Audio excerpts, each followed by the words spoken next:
시청자 여러분 안녕하십니까? 문재인에게 항거하는 종교 세력은 개신교가 유일합니다. 10월과 11월 광화문을 가득 메운 종교 신자들은 개신교였습니다.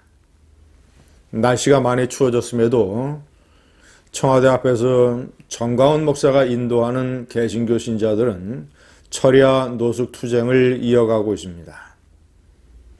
그런 모습들을 보면서 시청자 여러분, 그런 의문이 들지 않았습니까? 가톨릭은 왜 침묵하는가? 문재인이 가톨릭 신자이기 때문에 침묵합니까? 아니, 그럼 박근혜 대통령도 가톨릭 신자였는데 2016년 탄핵 촛불 때 왜 정의구현 사제단은 신도들을 참여를 독려를 하고 선동에 앞장섰습니까?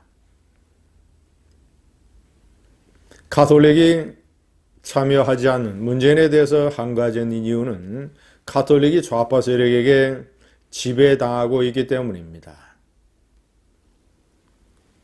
저는 어제 의열단 100년 기념 집회에서 함세웅 신부가 얘기한 것을 보고 역시 다시 한번 확인할 수 있었습니다. 제가 중앙일보 논술위원 시절서부터 문제를 제기했던 이 한국 가톨릭의 좌편향, 좌파에게 지배당한 한국 가톨릭, 그 문제가 계속 이어져 내려오고 있고 아마도 점점 더 강화되고 있는 것 아니겠는가. 대한민국 수호 천주교 신자 모임을 이끌고 있는 대수천의 이계성 대표, 이계성 대표는 좌익 사제 191명의 명단을 발표하기도 했습니다. 제가 이 함세웅과 좌파 가톨릭, 그리고 좌파 가톨릭의 또 다른 대부 강우일 전 주교회의 의장, 이들에 관한 얘기를 좀 설명을 해드리겠습니다. 함세웅 신부는 올해 77입니다. 현재 그가 맡고 있는 중요한 직책 두 가지는 정의구현 사제단의 고문이라는 것과 또 하나는 민족문제연구소의 이사장이라는 것입니다. 정의구현 사제단은 1974년 박정희 정권 때였죠. 그때 창립이 됐습니다. 노무현 때는 칼기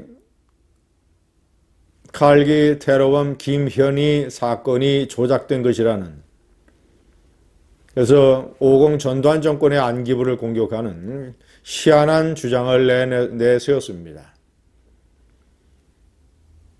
그래서 김현희 씨가 엄청나게 공격을 받았죠.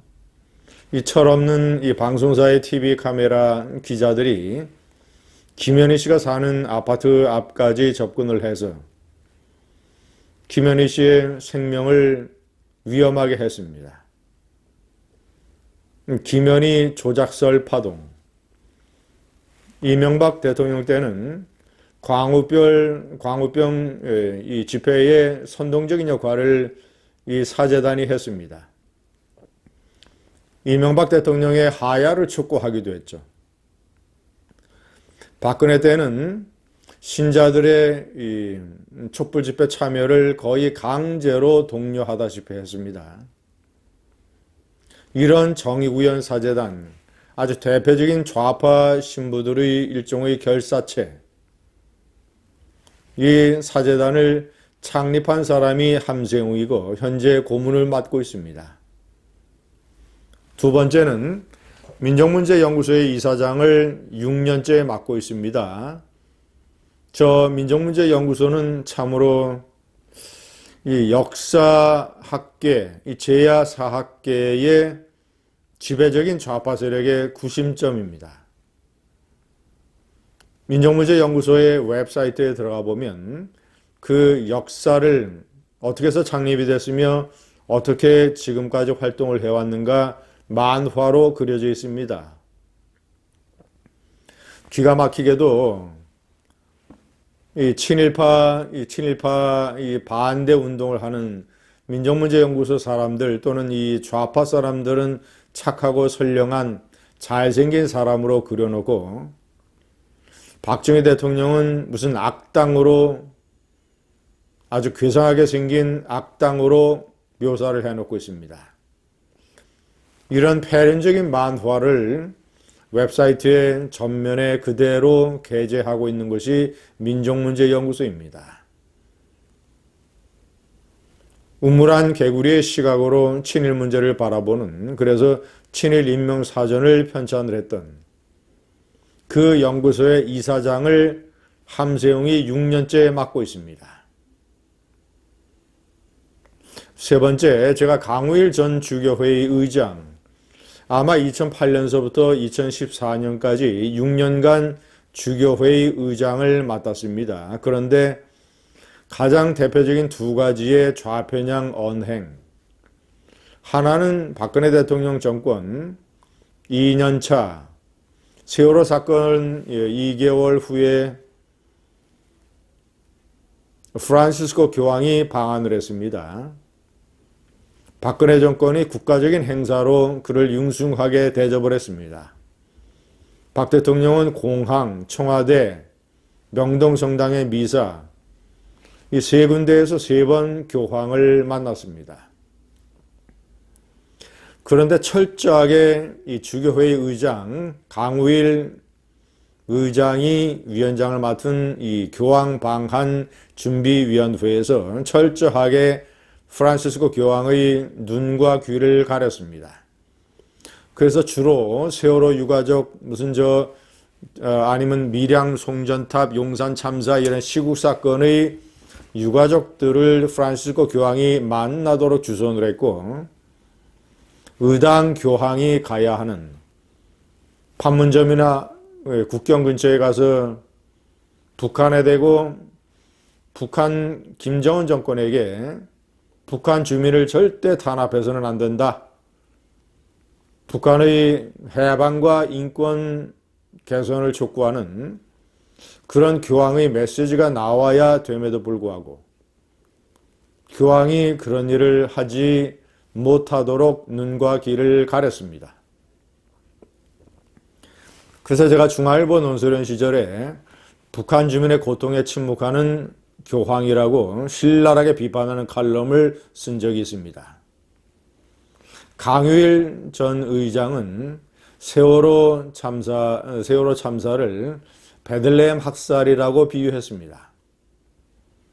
2000년 전에 동방학자들이 베들레헴을 방문을 해서 이곳에서 유대인의 왕이 나셨다라고 얘기를 해서 당시에 유대인의 왕 헤롯과 그의 측근들, 종교 권력가들이 베들레헴과 그 일대에 있는 2살 아래의 아가들을 전부 다 학살한 사건, 베들레헴 학살 사건에 비유하는 참 기가 막힌 언행을 남겼던 인물입니다.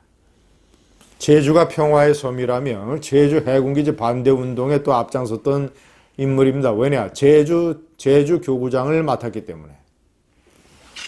시청자 여러분, 제가 끝으로 어저께 의열단 100년 기념 행사에서 함세웅 신비가 얘기한 것을 다시 한번 들려드리겠습니다. 대사관저, 조안 미 대사관저에 난입한 그 대학생들, 이 친북주의자 대학생들을 이렇게 얘기를 했습니다. 방법은 조금 거칠었지만 미국이 그렇게 수많은 국방비 내라는데 가만히 있는 민족이 살아있는 민족입니까? 의열단 정신이면 이건 아니다. 그 학생들, 의열단 정신을 갖고 있는 분들이다. 검찰 법관이 깨어나 학생들 무죄다 선고할 수 있도록 기도한다. 그게 살아있는 민족이고 의열단의 정신.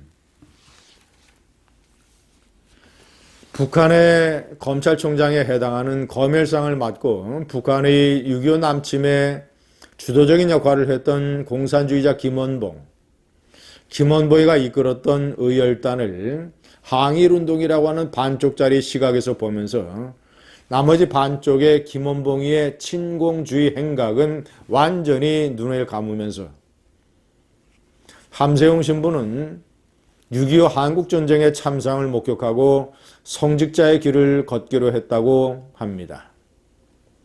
그랬던 그가 북한 동포의 지옥과 같은 고통은 외면을 하고 반쪽짜리 눈으로 한국의 가톨릭을 반쪽짜리 종교로 만들고 있습니다. 감사합니다.